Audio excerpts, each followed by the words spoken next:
Tuan-tuan dan puan-puan ya Allah, sebenarnya dalam kehidupan kita ini, dia bukan hanya berlalu begitu, tetapi Allah Ta'ala pesan kepada kita, fa'tabiru ya ulil albab, hendaklah kamu mengambil ibrah, wahai orang-orang yang mempunyai akal fikiran.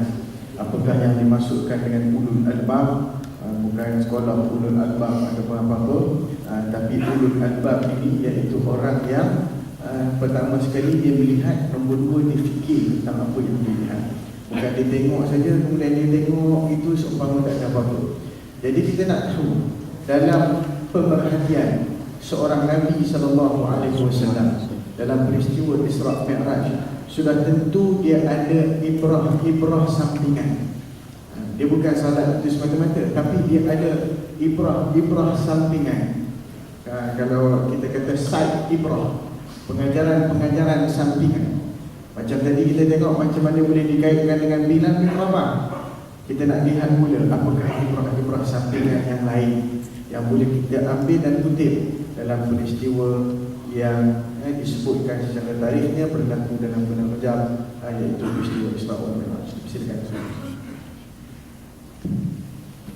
Assalamualaikum warahmatullahi wabarakatuh. Alhamdulillah wa bihi nasta'in wa salatu wassalamu ala Rasulillah wa ala alihi wa sahbihi ajma'in, amma ba'd. Terima kasih bagi Ustaz Ausni, Ustaz Ahmad Syukri dan juga tuan-tuan dan puan. Apakah ibrah lain yang boleh kita ambil daripada Isra' dan Mi'raj? Antara sebab banyak sangatnya, masa tak cukup saja tuan-tuan dan puan nak bincang satu jam.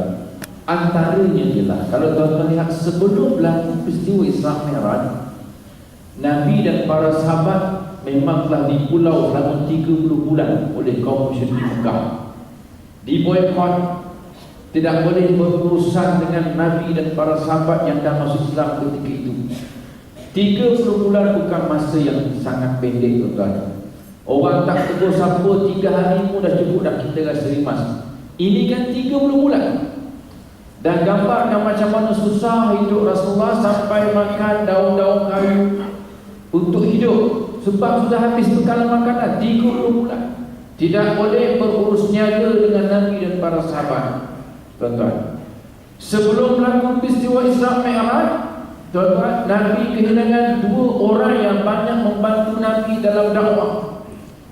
Antaranya ialah Khadijah binti Khuwailid radhiyallahu anha.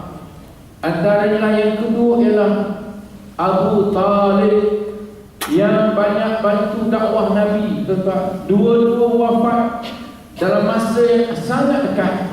Rasulullah sangat sedih, tuan-tuan. Yang ketiganya ialah Rasulullah pergi berdakwah di Taif, tuan-tuan. 10 hari 10 malam Nabi berjalan daripada kota Mekah sampai ke Taif, dan 10 hari 10 malam Nabi berdakwah kepada pembesar Taif, kepada rakyat Taif.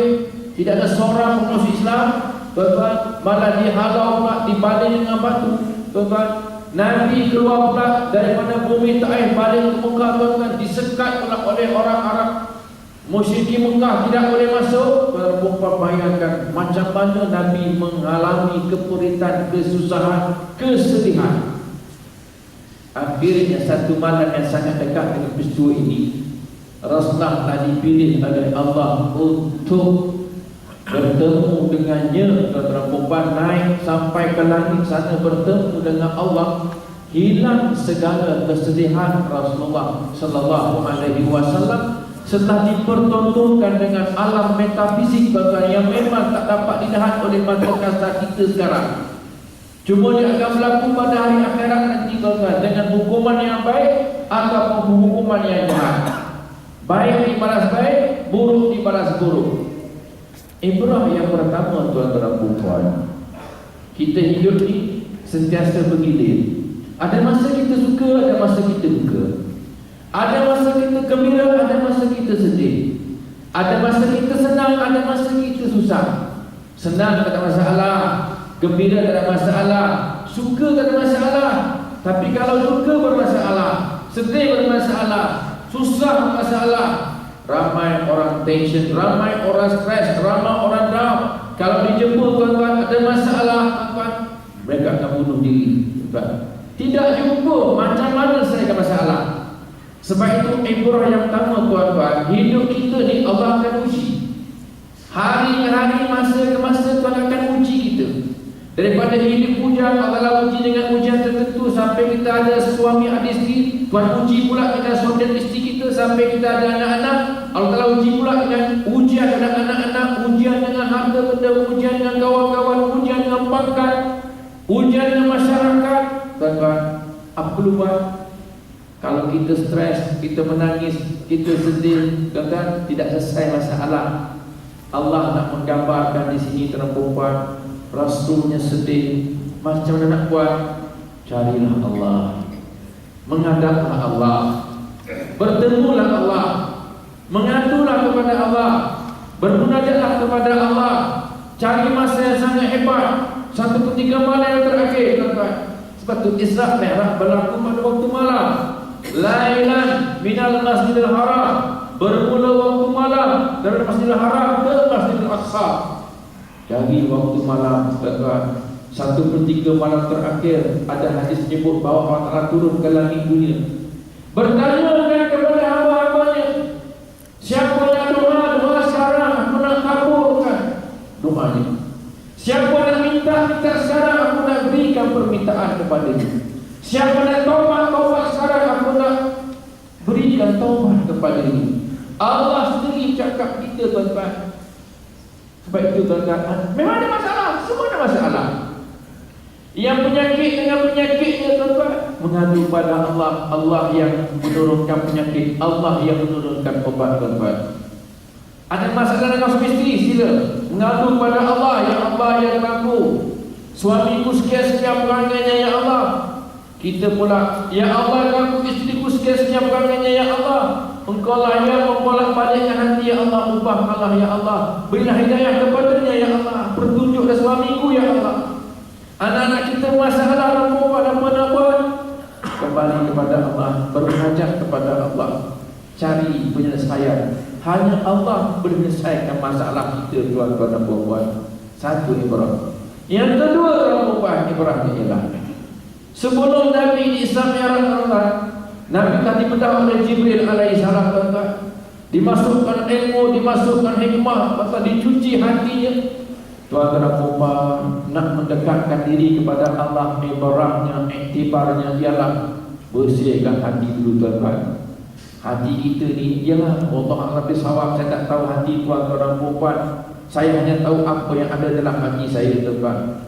Barangkali dalam hati manusia ada sifat tamak.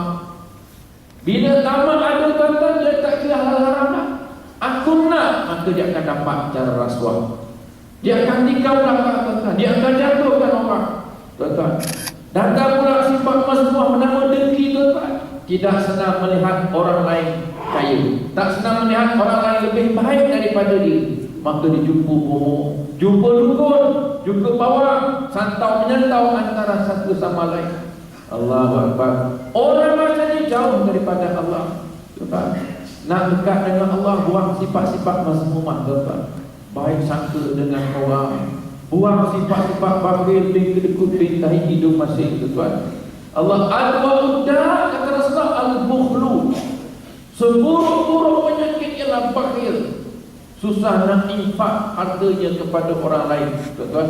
Wah, nak dekat dengan Allah, terlawan, tuan-tuan. Nak dekat dengan Allah, buat dengki, masukkan redha. Orang naik pangkat, kita sama-sama masuk dulu, tuan-tuan. Sama-sama check in kerja, tuan-tuan. Tapi dia naik pangkat cepat, redha.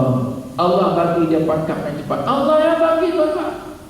Allah Akbar. Lepas tu sebut check in, ada check out. Sebelum check out, check back dulu, tuan-tuan, ya. Tuan-tuan dan puan dirahmati Allah. Wah, sifat-sifat mazmumah ni, ini yang menggelapkan hati jauh daripada Allah. Tuan-tuan boleh baca, tuan-tuan. Boleh kita tasawuf, tuan-tuan. Apa betul, tuan-tuan, dalam hati kita banyak yang saya sebutkan dari tuan-tuan, ya. Dengki, takabur, sombong, ujub, riak dalam hati kita, tuan-tuan. Allah